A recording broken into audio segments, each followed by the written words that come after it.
कौन आपण जानिछंती कि नड़ियार कहीं तीनोटी आखि रही थाए? चलतु जानिबा एही वीडियो माध्यम रे। थरे भगवान शिव असुर मानक सह युद्ध कला बेले तांको बहुत बाधा विघ्नर सम्मुखीन करबाकू पड़िला। एहा परे भगवान शिव ब्रह्मदेव को स्मरण कले।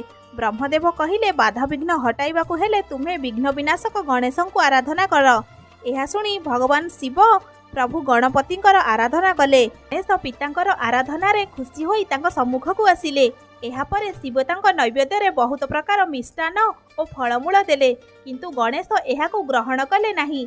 एहा देखि भगवान शिव कहिले, पुत्र तुमे कौन चाहुच? तापरे गणेश कहिले, पिताश्री मु आपणकर शिर परी एक फल चाहूची। एहा परे भगवान शिव तांकर शक्ति बल रे एक दिव्य फल भावे नड़िया को सृष्टि कले, जहाँकि प्रभु शिवंक शिर परी थिला। शिवंक जटारे गंगा रहुथिबारु नड़िया भितरे पानी रहिला, आउ तांको मथारे चंद्र शोभा पाउ